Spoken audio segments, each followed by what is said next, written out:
pimps in the crib, mom. Drop it like it's hot. Drop it like it's hot. Drop it like it's hot. When the pigs try to get at you, park it like it's hot. Park it like it's hot. Park it like it's hot. If a nigga get an attitude, pop it like it's hot.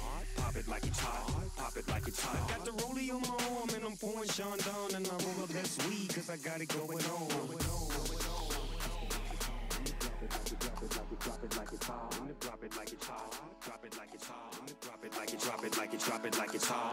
Drop it like it's hot. Drop it like it's hot. Drop it like it's hot. Drop it like it's hot. Drop it like it's drop it like it's drop it like it's drop it like it's drop it drop it drop it drop it. Pimps in the crib, mom.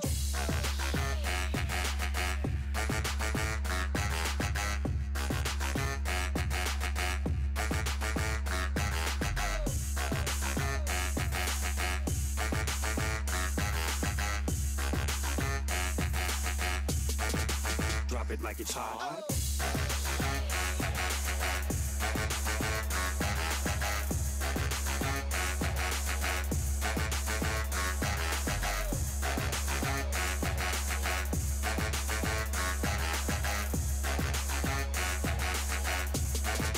Drop it like it's hot. I'm a nice dude with some nice dreams. See these ice cubes, see these ice creams. Eligible bachelor, $1 million boat. That's whiter than what's spilling down the road. Phantom, still real like fish eggs. They intimidate like students I just read. I can exercise you.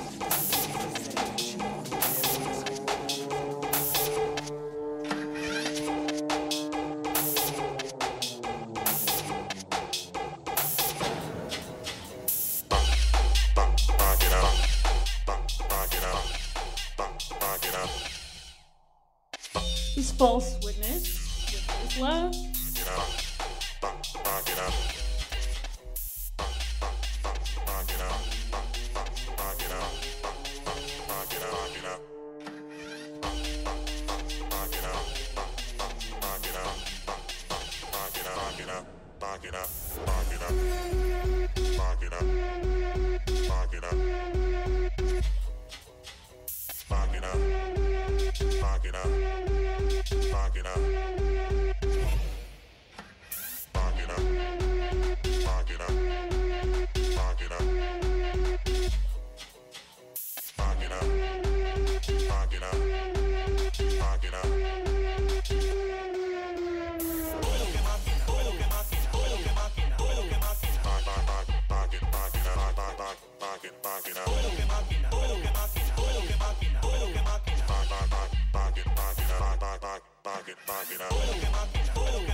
season.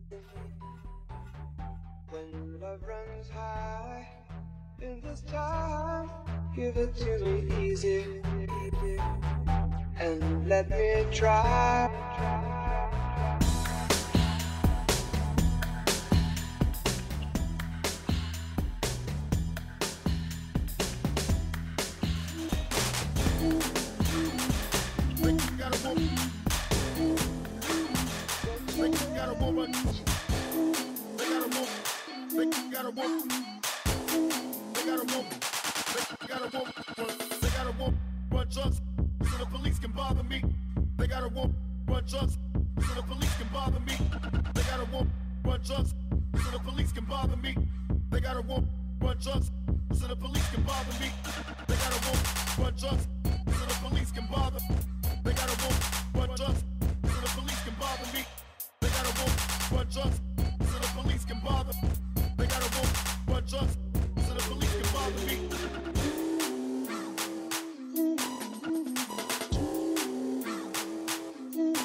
Let me try.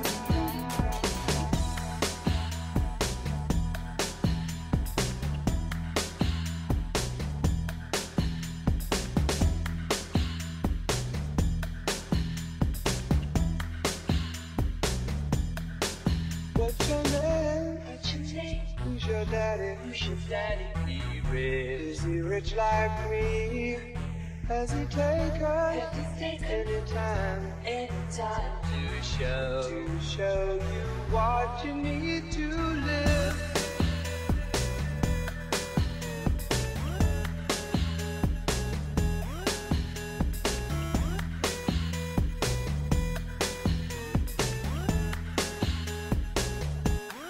It's the time of the season for love.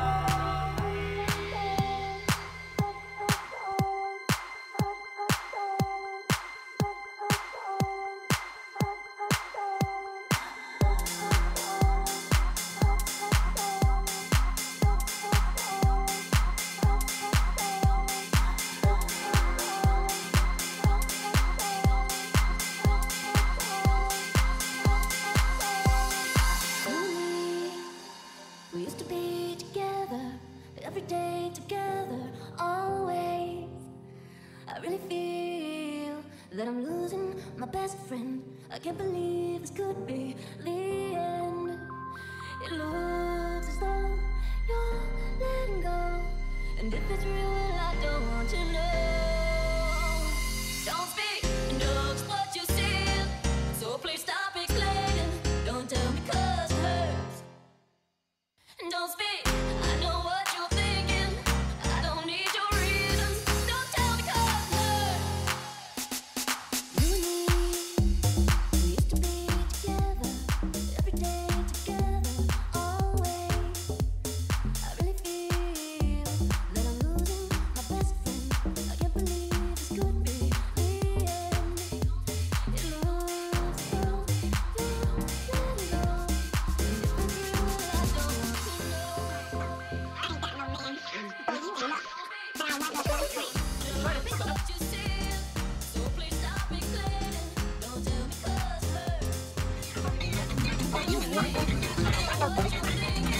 I don't need your reasons. Don't tell me 'cause it hurts. Don't speak, know what you said, so please stop explaining. Don't tell me 'cause it hurts. No, don't speak. I know what you're thinking, and I don't need your reasons. Don't tell me 'cause it hurts.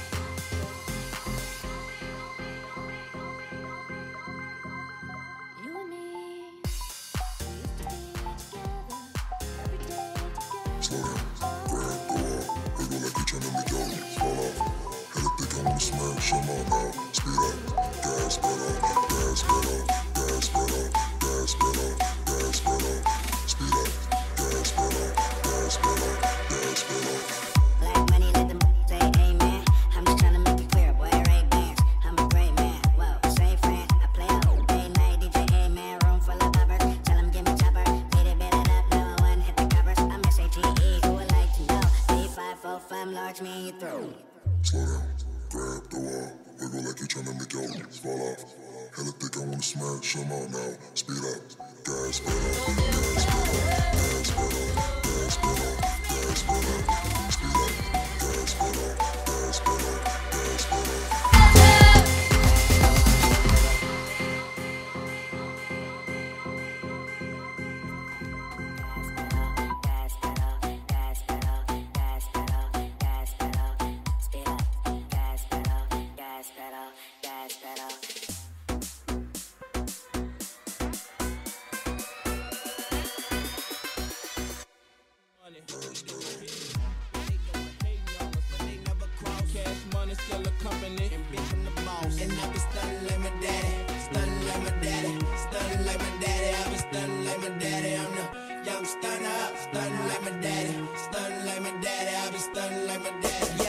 Bitch, I'm paid, that's all I gotta say. Can't see you little niggas, the money in the way. And I'm sitting high against the ride blaze. And if you ain't gon' ride fly, then you might as well hate. Shit, I gotta eat, yeah, even though I ain't. No, it ain't my birthday, but I got my name on that cake. Shit, believe that, and if the mans won't play, and I'ma fuck around and put the ball brains on the gate. Hey, pick 'em up, fuck 'em, let 'em lay. Where I'm from, we see a fucking dead body every day.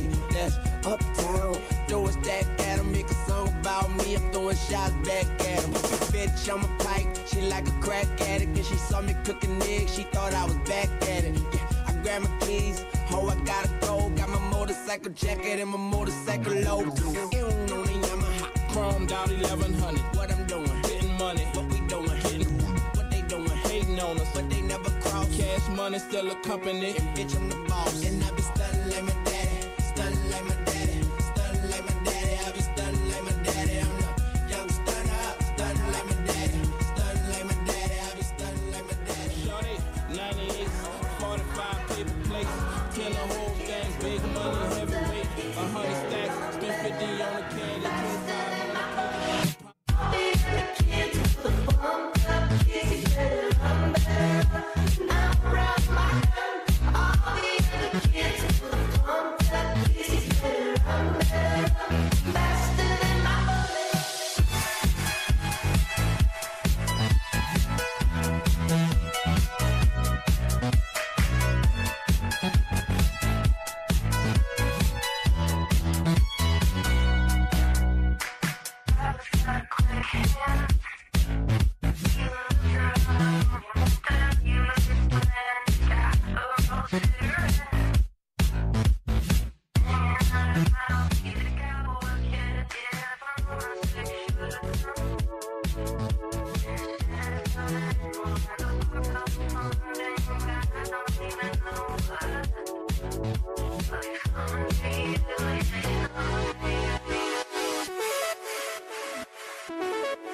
Doing a sound test.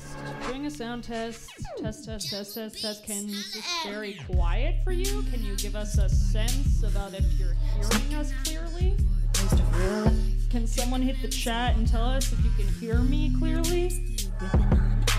Sweet 16 and we had a ride. Walking down the streets as they whistle high, high. Steering police cars with the senior guys. Teacher said we'd never make it out alive. Yeah, she was my new best friend. I was in her hands, swaying in the wind. Oh, she starts to cry, mascara running down her little Bambi eyes. Why the hell I hate those guys. Another test. Test. Nico Walker. Don't cry about it, don't cry about it. This is what makes us girls. We don't stick together cause we put love first. Don't cry about it, don't cry about it. Alright, well, you're gonna be listening to Crackhead Barney in the studio. For those who do not know, Crackhead Barney is a viral TikTok sensation ambush interviewer who can literally get, like, random white people on the street to say the N-word and shit, like, because they think that she's homeless. Like, she is the performance artist of our time. And if you haven't fucked with her yet, go ahead and check her out. Oh, she's outside right now. Oh, shit. We're live in the studio with Crackhead Barney. What's up, girl? Are we live on your, like, feed? Oh, well, what's up? Hey, baby. It's so good to have you. Why don't you come back here and I can set you up with a water and a charger. Anyway, well, thank you so much for coming on. Oh, your publicist Emily is coming. That's great. I can't wait to ask you about what it's like to have a publicist. Oh, well, you look rad. By the way, Barney, this is Samantha. Hi, Samantha runs. Yeah, you put it on top. Here. Oh no, something got deleted from your Instagram right now. You know what? The fucking trolls are coming. We posted like an anti-trans. We trolled Drag Story Hour. So, like, I have to moderate the comments. So a lot of people are coming to, like, fuck up the account. So I have to, like, now start blocking people, but I'm trying to come here. See what I'm saying? I see. Wow. Thank you so much for making the time. I know you have, serious shit going on. Posted today. It's, like, over 241 comments. So I have to, like, I was still going through it, but then, you know, I was, like, underground, blah, blah. And then they just flagged something. I know you see this shit. Yeah. You see this shit? And then my fucking follower count. Look, I mean, I was posting, like, some crappy videos. Like, so the fourth, someone kissed my ass. It's 263K. Then it was low. Today is very high because we trolled the Drag Story Hour. Like, we're going against the right wing. Right. So trolls are coming. The right wing trolls or the right wing trolls are coming. I thought you meant maybe the transsexual trolls. Yeah. Maybe them too. So, like, yeah, I have to like, you don't have to, like, block, and I have to block. Okay, well, if you want to set up and get comfortable for a second while you're doing that, we can wait. Yeah. Do you want me to wait until your publicist comes to start, or are we good? You can just ask me questions. Ask you some stuff. Yeah, ask me some stuff. Okay. Well, let's start from the beginning. So, this morning, right, or yesterday, so basically there's this thing called Drag Story Hour, which is basically where drag queens read to young kids, and there was a protest outside of that event, and you went to troll the trolls, or you went to... So you're explaining it, they can't hear me, right? They can't hear you when you're not in front of the mic, but here we go. Ready? Okay. So what happened was, Saturday we went to Drag Story Hour, like you said. It's younger people. I mean, so it's like kids coming to and have drag queens sort of like, oh, you're so sweet, Samantha. Okay, so drag queens come and, like, read to them. Okay, so the right-wing trolls came, and they were, like, you know, trying to, like, fuck it up for them. So, you know, of course, I came to troll the trolls. So it was, like, right-wing on one side and then left on the other side. So We edited a video. Me and my editor, Rabbi Stravinsky, we edited a video. Is this being filmed? It's live streamed. Okay. Is it gonna be recorded later? Can they? Okay. So yeah. So we trolled the trolls. So now I post at 3:30 and I have to go through the comments. I want to start like blocking people because they already just flagged. They'll start like reporting my shit. So yeah, we just made them look like shit. But they already look like shit. So you know what they do? They chase the children after. They're like, so we're in front. The right wing pushed me to the left wing side. So, I want to stay on the right side because I want to get, like, interviews and shit. But I know a bunch of them, and they know me. So I come, and they're like, crackhead Barney. Ah! So we start cursing each other. We're cursing each other. I'm like, I'm going to put my finger in your ass. I'm going to fuck you like you should. I'm going to fuck you like, and make you my bitch. And I'm talking to men.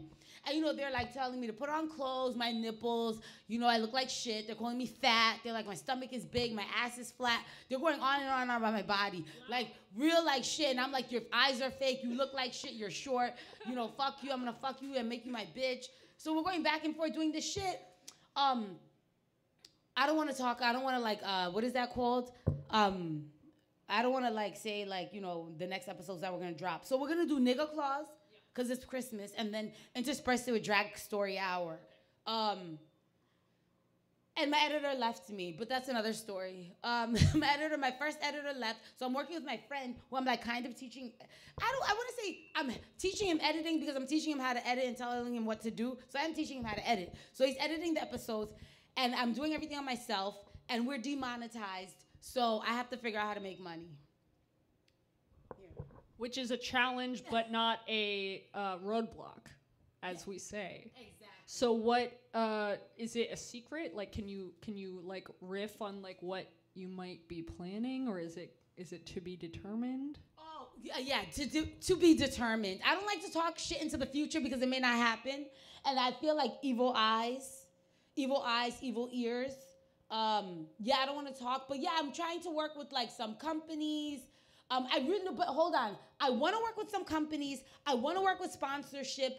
I don't, and they're not coming to me. And my TikTok is down because like the last summer we went to the porn convention. That was so cool. They all TikTok, what they did, they deleted the sound. It doesn't have sound. No sound. Yeah, community guidelines. And then they shut down the account, and then I had to go back and like appeal it.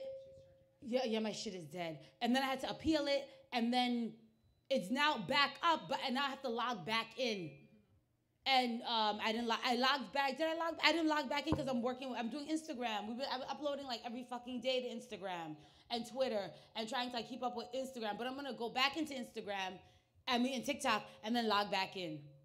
And then I have to perform and think of new ideas.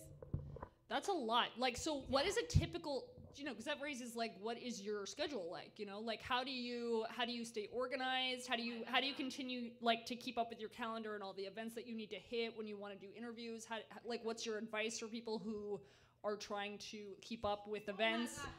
You want to ask me for advice? Before, like during COVID and COVID and when everyone was like rallying, I had like intel and people were nicer about information. Now people are fucking stingy. Like I'm literally breadcrumbing. I'm like, I have to like either get it last minute or be super lucky to get it. No one tells me shit anymore. Before people were like, oh Barney, pull up here, Mayor's coming. Pull up here, he's coming here. Now no one tells me shit. Because you have a reputation or because of COVID? What's that again? Because people know like your shtick, or because why? I guess. Maybe it's both. Maybe that they know that I'm gonna like come disrupt it, and then maybe the person who's giving me intel, they don't want to lose their side at the table because of me, so they'll be like, okay, I'm not gonna even invite her because they're gonna probably figure out that, oh, who is she fucking talking to? That she's. You need your own deep throat, like your own person on the inside who's like, hey Barney, like show up at this place. And it's like anonymous, Maybe you need a burner, like an anonymous burner where people send tips. So you're saying like a blog or something? Because I did have that person, but then they stopped. Like a number that people can text. That's like. Oh, like a Google, just like a fake throwaway number. Yeah, it's like what journalists do. They like have like a phone number on their site or something, and it says send us tips. Oh, okay. Yeah, maybe I should do that. Yeah, because I had someone and then they stopped. Okay, so send us tips, send us events. Okay, maybe I should do that. Get like a fake phone number. It could be like 1-800-CRACKHEAD BARNEY. Okay, I have to pay for it though. Okay, I'll pay for it. Honestly, like, I feel like I'm trying to get you a sponsor. Like, what if I got, like, okay, Misguided Spirits is a liquor company that sometimes I work with, and I feel like, what if they were to sponsor your show? I'm just like, I'm trying to get you some money because you're so brilliant. So how did you come to do what you do? Like, how did you come to follow around the right and, you know, and yeah, what's the origin story? How or where did Crackhead Barney become herself? You know what? I was just telling my friend yesterday, my new editor. He was like, "Oh, he thought that my old editor was his idea." But I said, "No, it's my idea." You know what happened? So I remember DC, they would have the BLM rallies. So I was headed to DC on the bus, and I heard like a bunch of colored people. They were Hispanic and black, and they were talking about MAGA, and they were talking about how they lean right. They're like, "Yeah, I like this and this and that." And then, you know, I lean left. And then I was like, you know what? I was originally going for BLM, but I was like, fuck that shit. It's gonna be more interesting if I go to the right and see what the fuck they're about and like tell them like, fuck Trump, fuck this, fuck that. So I was a last minute decision, like on the, like as we were like about to turn the corner to go to DC, to go to the BLM stuff. I was like, let me go to the red side because that's gonna make more sense. Like, it's boring. I already know everything about the left. I already know that, okay, they agree with me. Listen, if I go to people that don't fucking agree with me. So I went there around December, I think 2020. And then I started like, telling them, you know, Trump sucks, like walking alongside MAGA people. And then I remember like some girl had to like hold like her granddaddy or uncle back. He wants to like beat me up. He's like, shut the fuck up. You shut up. I was like, yeah, Trump is garbage. Trump is bullshit. Mind you, I went with my Santa Claus jacket and I went with my Trump mask on my head. So this was that 2020. I did that. And then, so the whole day I went with my phone and I just started like saying, yeah, you guys are racist. The Proud Boys are racist. So I had like a bunch of Proud Boys come and they were like, no, we're not racist. Look, we have black members here. We're white. It doesn't matter. We don't care. So they were doing all that. And so I would just go from, you know, instance to instance, like just trolling the right. And I felt like, you know what, when I did it, it was funny. Like, you know, they were, of course, dissing the fuck out of me, telling me, I was like opening my legs near this guy. He's from Pennsylvania. He's really inflammatory, really disgusting, really makes fun of everyone, women, homosexuals, bisexuals, black. He makes fun of everyone. So he was telling me I had like STDs. He was telling me like the devil's inside of me. They were preying on me. They were like, you know, doing like, you know, they were like, you know, what is that thing called? You know, like, yeah, they were like trying to pull the demons out of me. So I thought that was amazing. I was like, imagine if I had all this shit on film. Yeah. So then, I kept telling like, I remember there was an editor who wanted to work with me.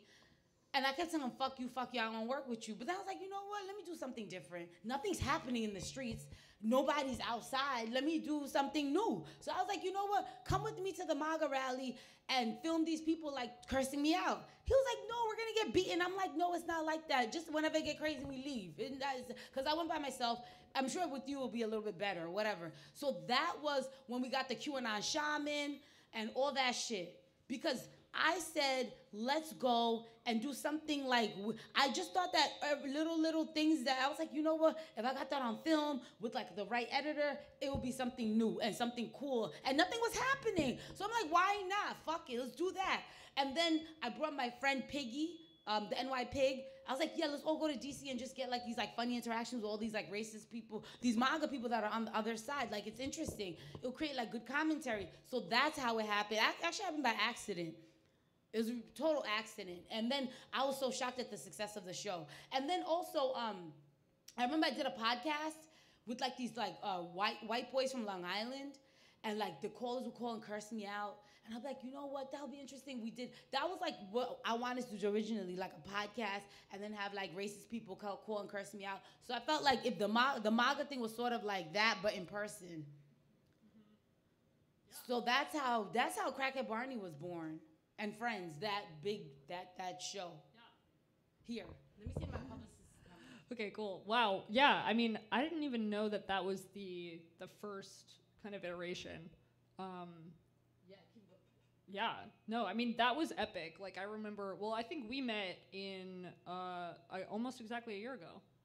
Are you serious? Yeah, we met almost exactly a year ago because it was December 17th where we had our 3rd issue party and you came.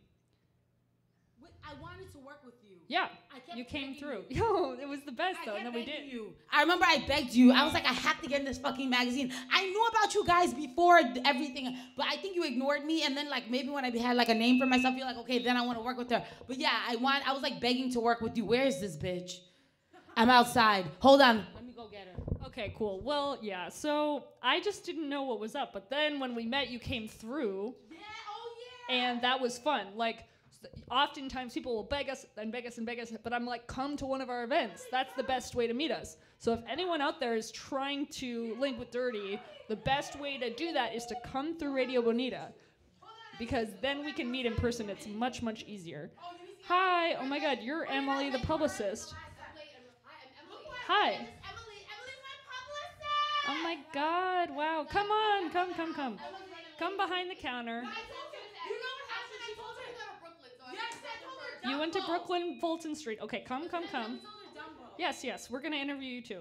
We're going to interview you about what it's like to be a publicist. Okay, well, so we were just doing a little bit of like the origin stories of Crackhead Barney and the origin stories of Crackhead Barney and Dirty Magazine. And I was saying, always the best way to meet us is to come through. And you came through, and we ended up hanging out, and you came to our 3rd issue party where people were peeing on the ground, right? Yeah. Oh, yeah. Wait. And you met the Suck Lord. Yeah. Okay. I went to 2 parties. I remember there was one where I was like super tired. I left early. Then I went to another one. The cops shut down. Yes.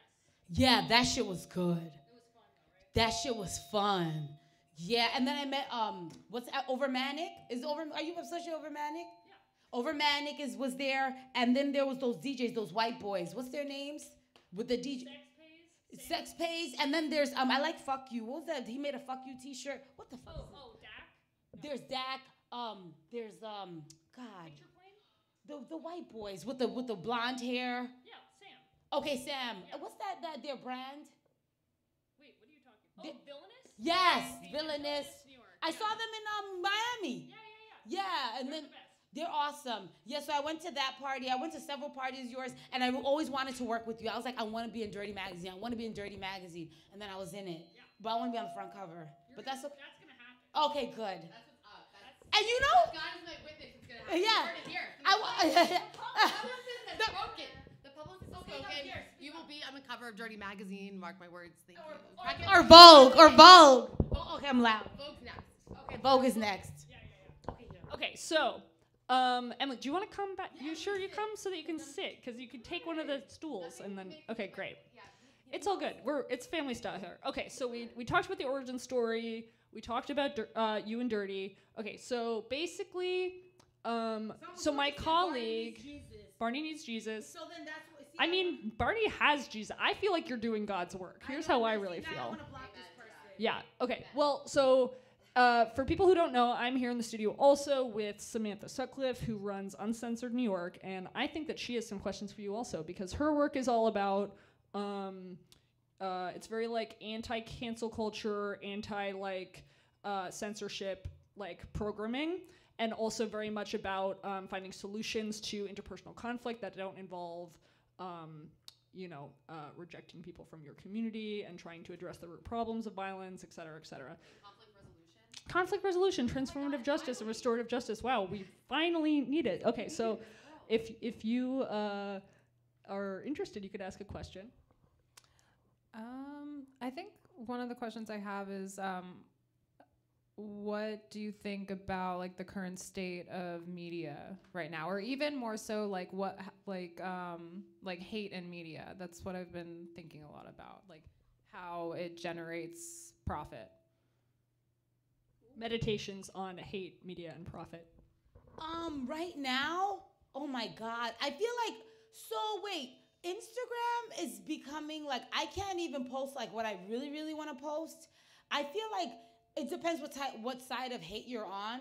I think that like white supremacy gets a like bypass If you're like white supremacist and like a piece of shit, you get bypassed, and they're like, oh, it doesn't like violate community guidelines.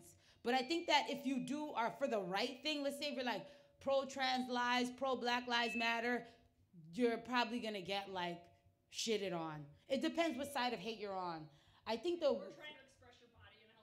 yeah, if you try to express your body in a healthy way, like all my posts, oh my God, I'm scared to post. I'm kind of nervous to post what I just posted because I feel like I don't want to get the account shut down. You know how many fucking times that account got shut down? I think the next time it gets shut down, they're not going to be fucking nice. It depends what side of hate you're on. I don't know. I think that like if for you to make money on media, you have to post like the nice.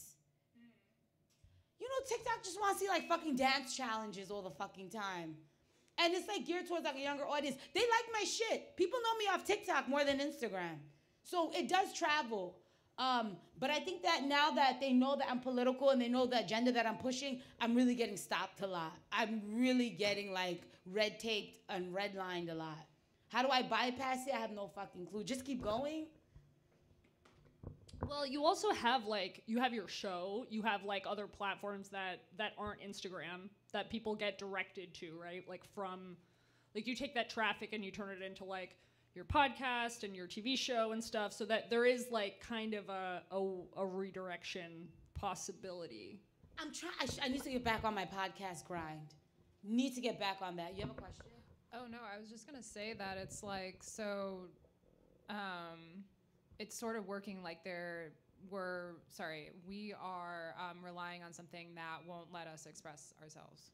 Exactly, and that's like the fucking problem. It's such a headache. It's so stressful. I don't know what to do. People are telling me I'm doing God's work, and I'm just getting pulled in so many different directions. People are like, "Oh, you're doing great. You're doing great," but I see my fucking follower counts drop, and I see like my traction getting like pulled away from me. I don't know what the fuck I'm doing. I have no fucking clue. That's why we say give advice. Give advice. I need advice.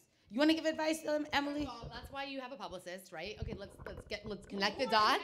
I'll work it up. Listen, this is all about messaging, right? Because messaging is so important. So let's talk about what happens when we're on the street. Like people think Barney's a real legit crackhead. Like clearly she's not.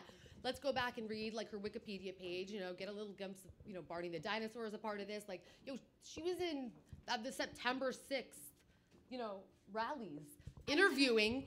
She gets arrested by the cops, and they send her to a psychiatric institute because of her name, Crackhead Barney. Let me tell you, she had that was Staten Island. Okay, well, both stories. It was so fun. I'm so glad you. Yes, but like legit. So here. I was stuffing the American flag down my pants. Wait, you got arrested in Staten Island? Yeah, they almost stomped on me to death. Well, my mom lives in Staten Island, so there you go. Well, that's like Cop Central. That's like where. It was basically a cop rally in the parking lot.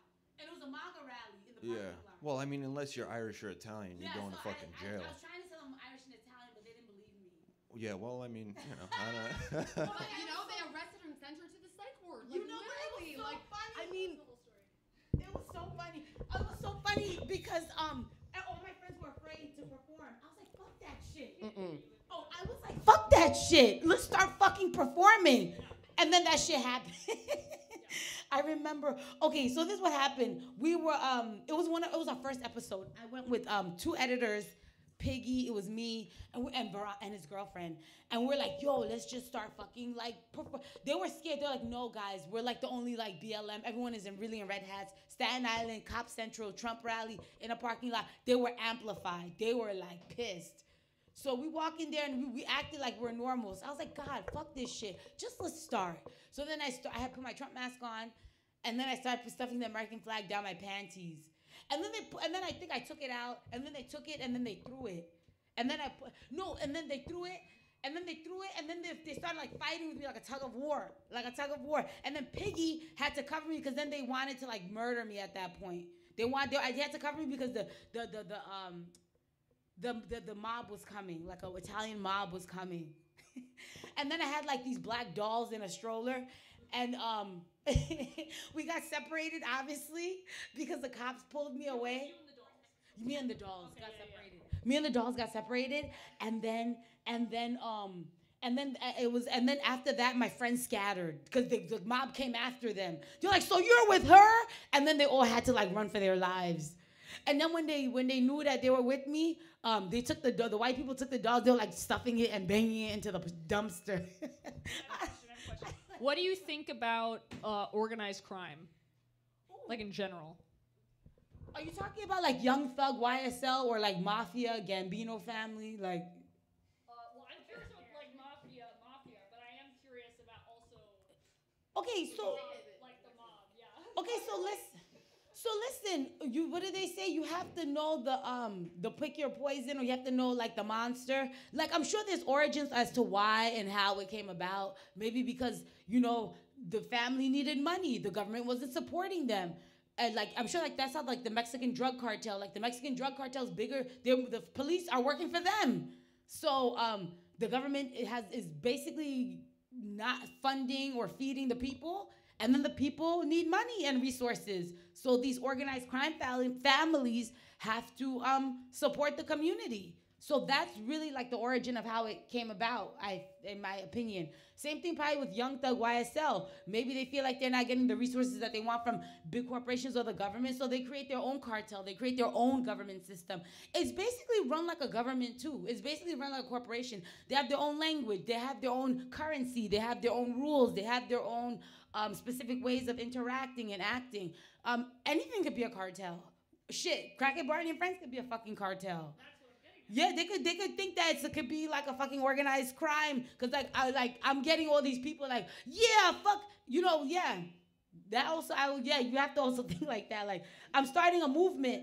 Like the thing is that you don't think you're powerful though. I don't think I'm powerful. I think I'm bullshit. Like people like this weekend, this guy, he's like, thank you for doing everything you're doing. Thank you for speaking for my community. I'm like, no, I didn't. Did I? Like, I don't think I'm doing shit. I just feel like I'm being myself.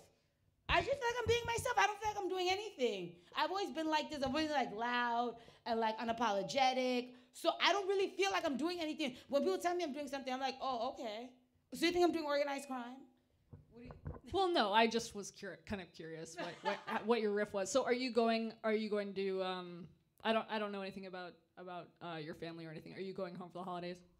Oh yeah, I'm close with my family. They don't like what I do. They hate what I do. So I'm Nigerian. You know Boko Haram? Like the fucking religious Muslim, like Nazis. I'm from that area. So my cousin called me. He was like, dude, everyone is watching you. Because he knew everything that I did. He was like, oh, I'm watching. He's watching my Miami stories. He was like, everyone, like, it's called Maiduguri. It's in Kano, like northern Nigeria. He's like, everyone is watching your stories. I think he's watching it. My really strict uncle found my page. He's like a right wing. He's like a male chauvinist. Like, he has like 2 wives. We're probably 3 now. All these kids. He thinks women belong in the kitchen. He told my aunt, go in your office. He's like, the kitchen. He's like, yeah, and he knows like how I am. He's like, oh, you're gonna defend your auntie now? Cause he knows like I will like go crazy. I'm like, don't talk to her like that. You know, like I'm American. I come with like this American attitude, even though I'm like in Nigeria in the middle of like, it's not that bush like, but You live in Staten Island? it's not in the bush. What'd you say? You live in Staten Island? I know. He acts like a Trumper. He acts like a person from Staten Island, but he's not. He's from Nigeria, but they sort of share that attitude, like, we belong in the kitchen. You should get married. What are you doing? So that's where I come from. Like, you have to get married before you're 30 and have kids and blah, blah, blah. And I haven't done anything like that. I kind of want to have a kid, but that's another story. I don't think anyone wants to have a kid with me. Or maybe I'm barren. I don't know. I don't want to. If you were going to be a parent, like what would be what are the things you'd want to teach your kids? Like for the next generation, like what are some things that you think are like really necessary for the next generation to know? Break through everything. Like if you want to like, cause like, you know what? Teachers have always like laughed at my shit, have told me I couldn't do this, couldn't do that. Don't listen to anybody. You can do whatever the fuck you want. Do whatever the fuck you, not like don't like hurt people, don't like shoot up a school, but like, sort of like, if you have like a creative genius, yeah, don't shoot up a school, not yet.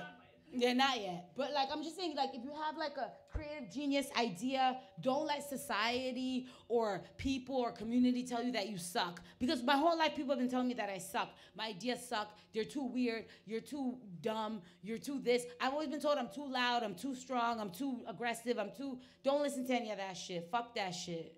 Just be yourself. It's hard, but don't listen to that shit. You have to like. You have to like create like different people that live inside you. Totally. My mom used to say like, "Oh yeah, you teach your kid to be an anarchist, and then like they end up like coming for you. Like you end up being like the structure." But that's just what it takes. And yeah, I think that's a really good point to like to have the next generation just be really like, there's. Like, this isn't inevitable. Like, things don't need to be this way. Like, we can change this. Like, and that's kind of, like, what's really special about how, like, young brains work is they're not, like, wired to, like, predict things. So they're like, it could be different. I haven't yet learned all the rules, which means that I can challenge them, which I think is a really cool methodology.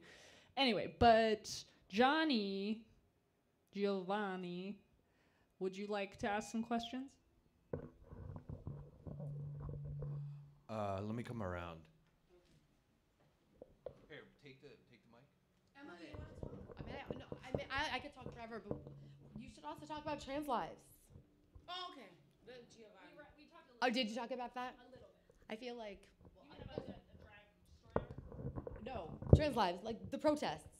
That's actually how. Yeah, like Queen Jean is amazing. and like because you were talking about youth and just connecting and community, and this was something that they did like every Thursday. Barney was like.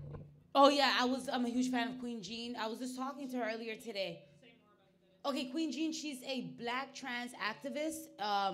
Every Thursday during COVID, she would host Trans Lives. She would host Trans Lives Matter every Thursday at Stonewall Inn, and it was just like a great community space. We'd laugh, we'd dance, we'd talk. She fed people. She brought people together from all races, walks of life. And she's just an amazing person. She just came out with a book, I think with MoMA PS1. I want to buy it. I'm going to promote it. We like shut shit down. Like yeah. Bridges down. Like we had hundreds of cops attacking us. Like Barney was a part of this. Like that's what I mean is a black woman. Like there's just I don't know what that was. Anyway, so when Barney will be like, oh my god. I mean the things that she does compared to like what most people Like I don't think I'm even in any comparison with Queen Jean. Like I don't even think I'm like. Cause I feel like she's serious, and I'm sort of like, ooh, like I don't give a fuck, but she gives a fuck, and I think that's what makes her a giant, and I don't even think I could stand next to Queen Jean, but. Stop. Well, you're an influencer in like the LGBTQ community, like you are, like people fucking look up to you like crazy. You showed up I don't see it. It's empowering. Like, oh my God, people follow you around the city. Like when you go out and go to photo shoots with Barney, like if you're a real New Yorker, like you know who Crackhead Barney and Friends is, right? And like people, again, like the messaging part where you have to, again, no, she's not on crack. Like check her out. Like let's hear the backstory. And that's a publicist's job, right? To get the messaging out. And that's where it all kind of changes. But yeah, you're inspirational on the streets. It's so true. So I'm there. I see it. Like I'm not making that shit up. Okay. Were there any protests that you went to that were on the left that you got kind of kicked out of or kind of shunned from? That's a good question. Because you talked about like being in the right and like kind of going to this, getting, just harassed or them yelling at you while you were like, fuck Trump. But I'm curious to know if there was any protests here that were on like the left side of things that they were like, whoa, like, no, you can't do this. Yeah, I think there was one. I think the Palestinian one. There was a Palestinian one. I think so. I got backstory. Then you told me after. I mean, do you remember like we went to like was it Bensonhurst or Bay Ridge? Remember that park we would go to? Deep one. Yeah, there was a big pro-Palestine march, right, in like deep South Brooklyn. Oh, not that one, but there was like a smaller one in the park, I think. And I think I was like throwing red paint on myself and like spitting it out, and like the cops kept moving back. And someone said that somebody, like the left or the Palestinian people, they kind of didn't like what I was doing because, I don't know, maybe, we got some backlash because they didn't like that we would yell at police. And they felt that they wanted to be friends with the police because they had like a lot of undocumented people. And they felt like if they did that, the police would come after them. So they felt like our approach wasn't good, like yelling at police and you know, because they said that they had businesses and they had undocumented people. So we did that, would create like more trouble for them. So a lot of BLM people were like, well, we're not gonna go then. And then there was another reason. What was the other reason? That was a big one. They were really. Yeah, would have to have the like activations that we're doing are against like looking up badge numbers and calling out dirty cops. Like there's a lot of strategy actually. And they didn't like that shit. We kept telling them like, yo, they're like the IDF. They're with the IDF. They're like they're like pro-Israel. And the NYPD is connected to the IDF and the Israeli movement. They didn't want to hear it. They were like, if you're gonna do that, don't fucking come. And I think I did something and they didn't like it. So that was that. And then I think I heard another intel. They were like, who's that weird girl? But then that's it.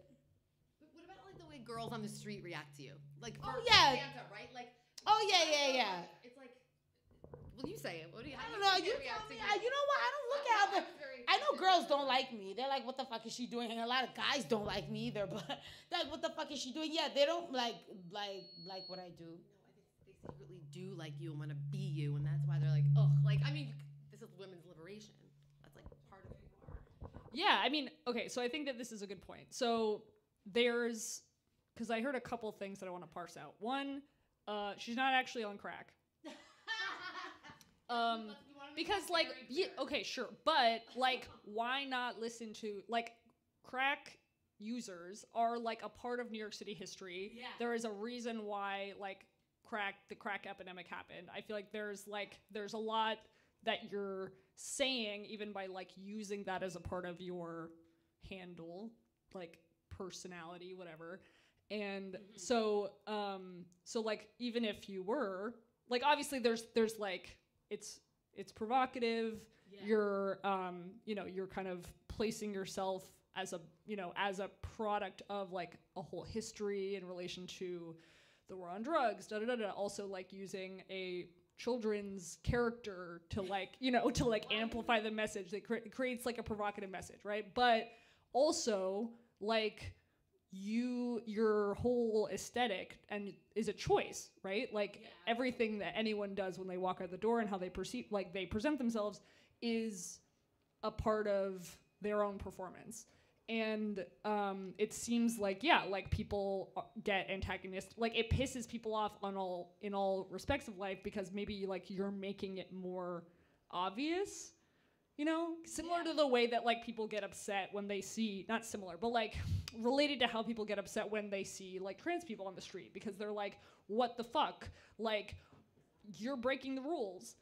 But like ultimate, which is like maybe also why like in my opinion you are like such an awesome character that is like a part of a tapestry of like LGBTQ life and lifestyle because that the idea of having your own character is something that lots of people do, right? Like as a part of finding themselves. Anyway, I'm kind of riffing, but the point is that like, well, how do you see yourself, your own presentation, and I'm not gonna say like character because I don't know if you think about yourself that way, but like how did it form, and do you think about some of these things in terms of like the use of crackhead, the use of like just how do you feel about it?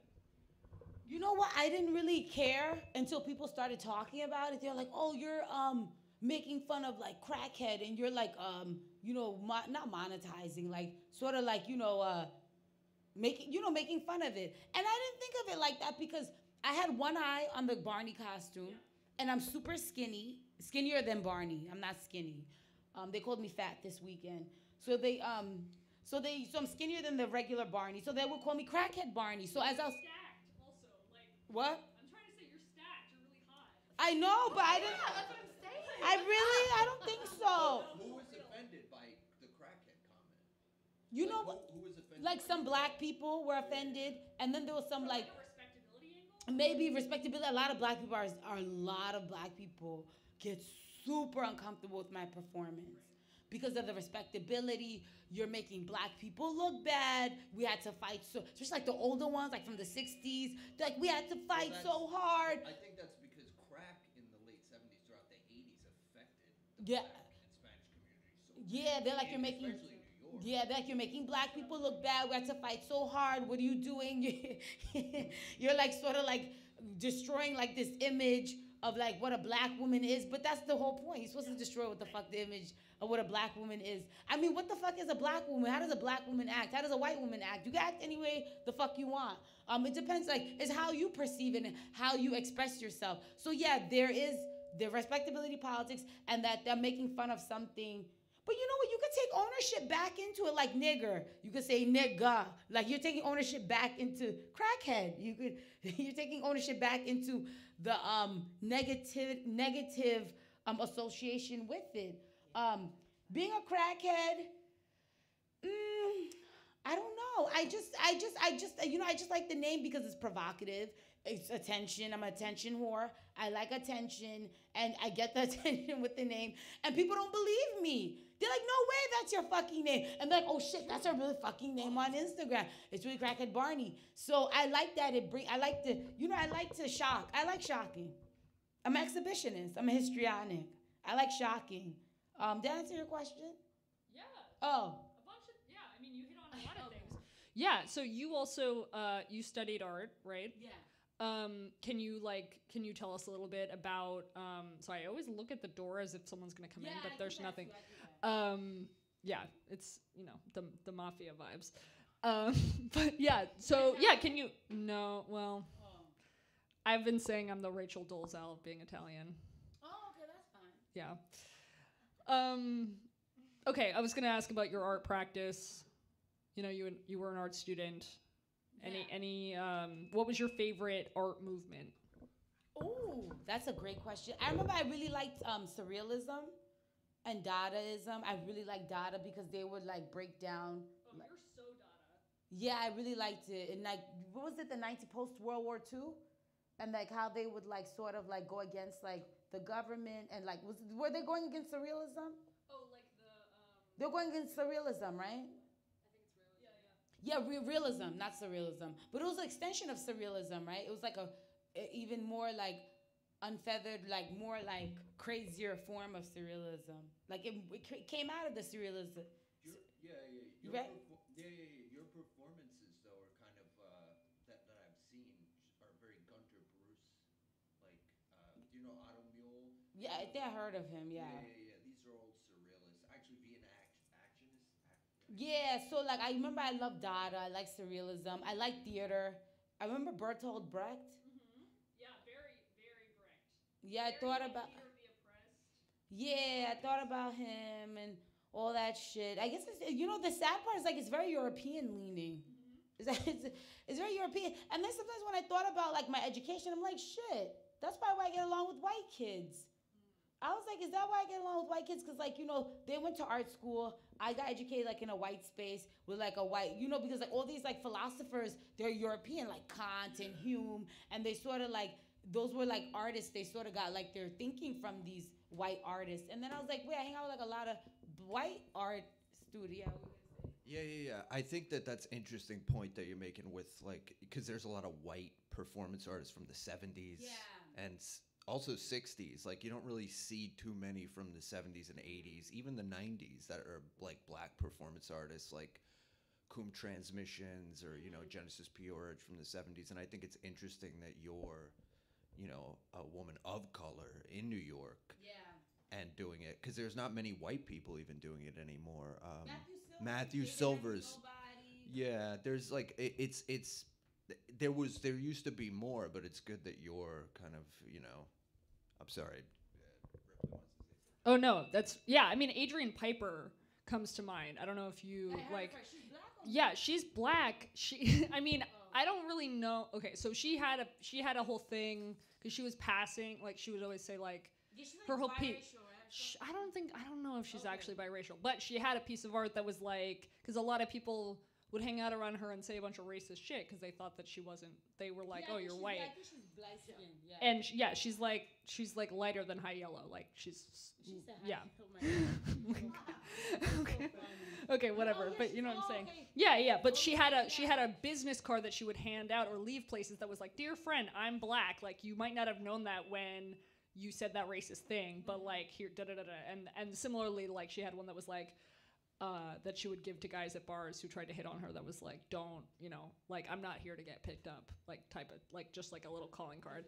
Anyway, but she did a lot of like further than Cindy Sherman. Like hers was like conceptual art, like very much in your wheelhouse. And so when I think about like performance artists and conceptual artists who like are Black women who like paved the way, even if it's not a part of your zeitgeist, like you're not super familiar with her work, like it's really cool how people end up doing similar things even when they're not like directly a part of the same movement or familiar with each other's work. So I think that that's really inspiring, like to then like look back at an archive and be like, oh shit, like I didn't even know, but people have been doing this, and that's really like fucking awesome. One thing that was bothering me, so like I have like a huge white audience because I have like, you know, because white people, or like I was groomed near white people and educated near white people. And then sometimes I think like, who am I performing for? Am I performing for white people? And then sort of it goes into the coon sphere. You know, being a coon, right? Like, you know, shucking and jiving, so she doesn't know. Like being a coon, like shucking and jiving. So like back then, like slavery, like Uncle Tom, remember this black people? Yeah, so like Black people perform for white people. So the old slang, yeah. Yeah, so like, so sometimes like, yeah, so like I could also be thought of as a coon. Like, you know, I always tell myself I have a coonometer. Like, like how much cooning am I gonna do? And you know, how like performance art, but when does it start becoming cooning? When do I start like performing only for white audiences? So I have to also be careful of that. I don't know, like there's a lot to like weigh with this. I don't know like who's, and then remember the male gaze. There's a male gaze, there's a white male gaze. There's like, I don't know. It's like, it's weird. You know, does it bother me a little bit?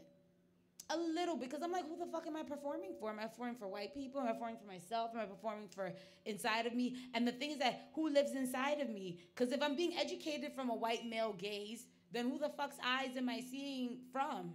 Because if I'm being educated, am I being told like, okay, you're supposed to perceive it like this and look at it like that, then who the fuck is really inside of me? I don't know. Sometimes I think about that. And Adrian Piper is educated.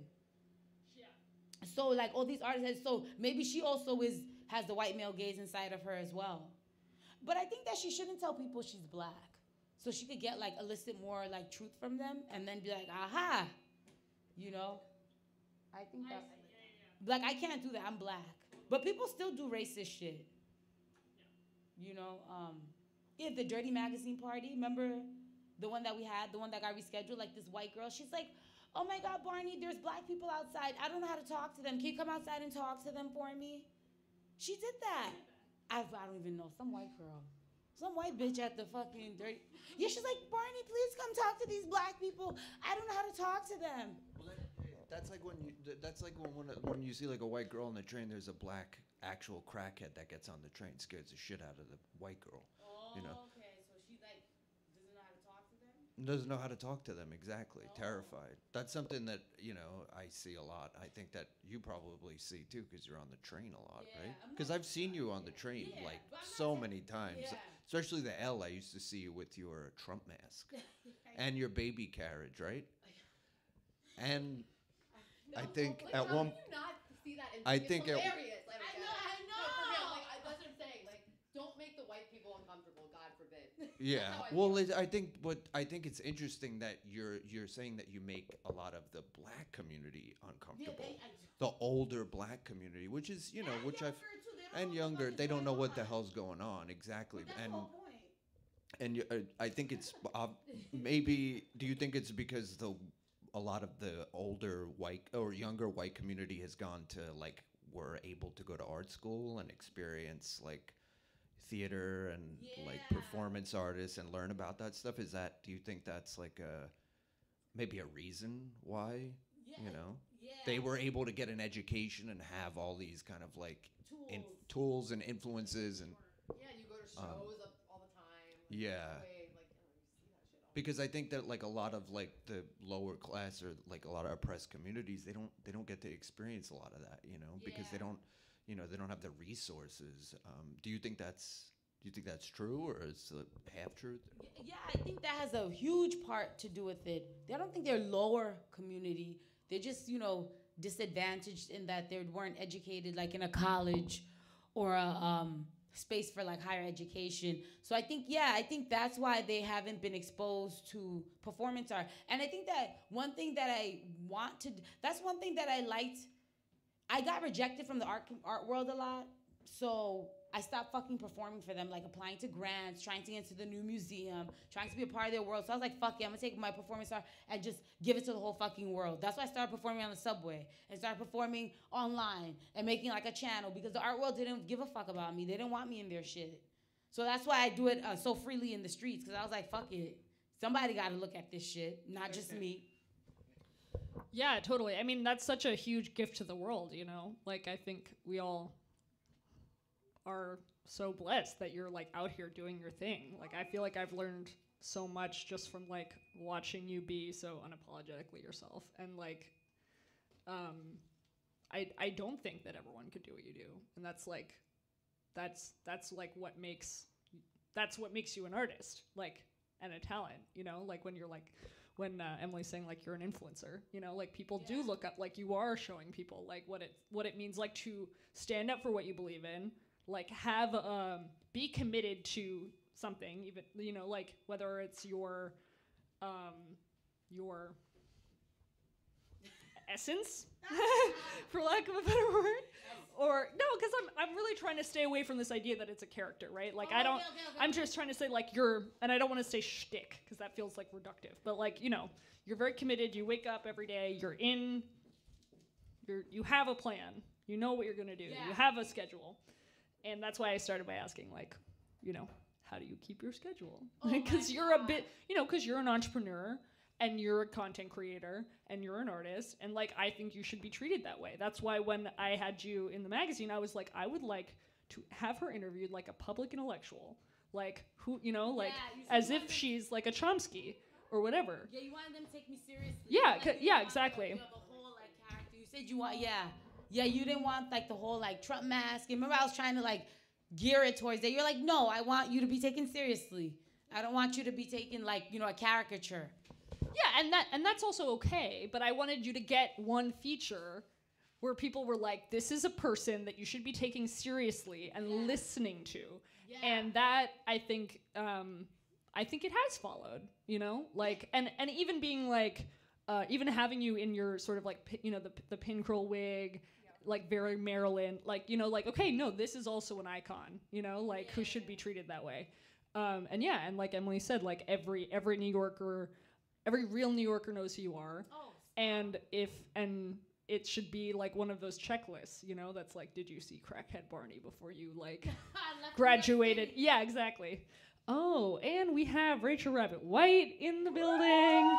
Outside we have Nika Walker, the author of Cherry. Rachel Rabbit White is the author of Paradise Edition, Porn Carnival, and other incredible little projects. We're going to have them on next. But, maybe Rachel has some questions for you.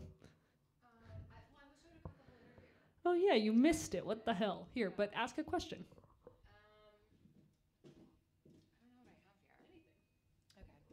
Okay. Well, what have you guys talked about so far? Sorry, just catch up real fast. We're just talking about, like, do you know who I am? Yes. Oh, yeah, so we're talking about... You're an icon, of course. No, I don't think we got to meet in real life. Maybe briefly. Okay, we're talking about my episode that just dropped. We trolled the Drag Story Hour, the people that were trolling it, like the right wing, and they're coming to like talk shit on my page, so I wanted to like moderate it and block all the fucking trolls.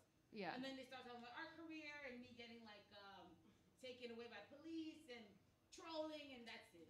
And bullshit. Yeah, we talked about our favorite art movements. Yeah.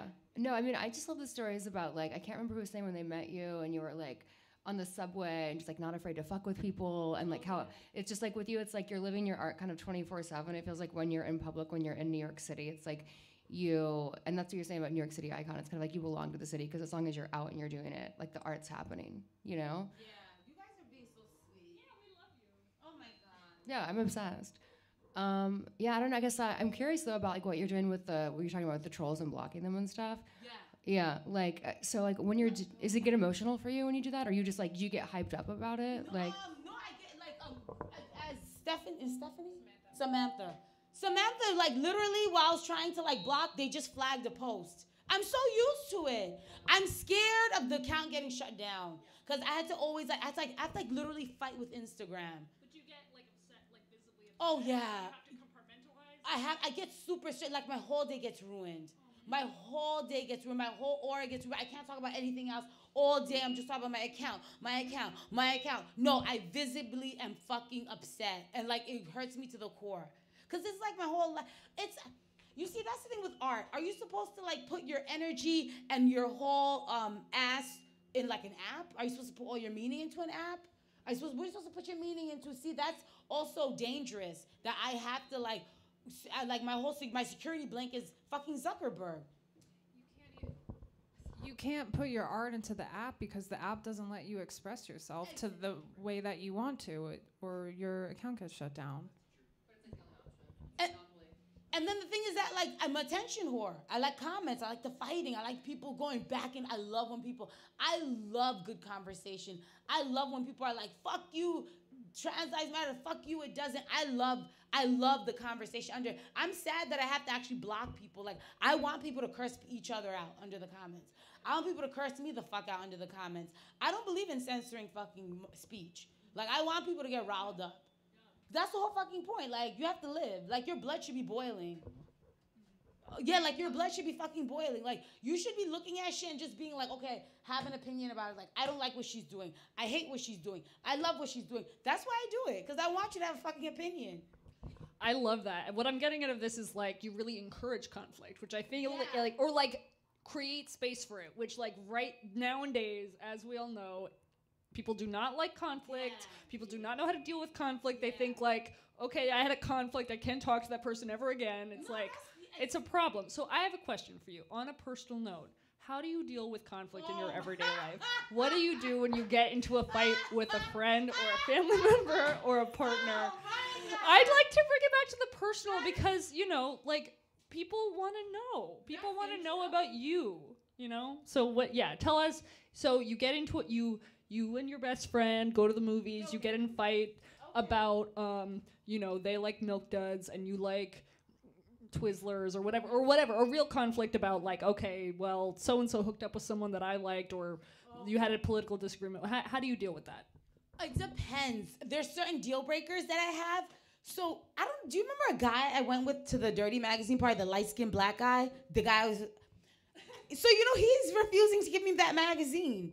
That's why I keep asking you, Ripley. I'm like, yo, let me get another. He's refusing to give me that magazine. He throws my shit he threw my shit out of the house because I had a guy pick up the phone. He's stupid. He's like Puerto Rican. He like is a machismo, macho man. So I had a guy pick up the phone. He got so fucking mad. He refuses to give me that's my only copy of Dirty Magazine. I'm gonna go buy a bunch. But he's refusing to give me that magazine. I keep fighting with him. He keeps being so mean, so disgusting. His dick is really good, so I keep fucking him. But I blocked him finally because he keeps comparing me to his fucking ex. Yeah. He's like, my ex is prettier than you. She's young. Yeah! No, it's not true. Yeah. He was like, she's prettier than you. She's younger than you. He's like, you're gonna be old. You're gonna be barren. No one's gonna marry you. You're not gonna have kids. So I am a stickler for abuse. Obviously, I like some type of abuse. So I keep going back, but I blocked him finally. But I may unblock him and keep fucking him or whatever. But I think I'm gonna try a new dick though, because it's getting too much. So I'm bad. I kind of put up with abuse. I'm a little bit of a sadist or masochist. I kind of put up with the abuse, but it can only go so far. Like, so I had a white girlfriend that I used to hang out with all summer. She started dating an ex of mine. I stopped talking to her. Okay, that's data. This is all good information. Yeah. I had one last question before we close up, or a couple more questions, but I'll try for one. And now I forget what it was. Damn. Okay, it was really funny though. It was something having to do. You were talking about. Are you on the hunt? You said you're looking for new dick maybes. Are you on the hunt? Are you single? Oh. Can I set you up with someone? If someone wanted to ask you on a date, how would they go about it? What's your ideal situation? Thank you. Okay, yeah.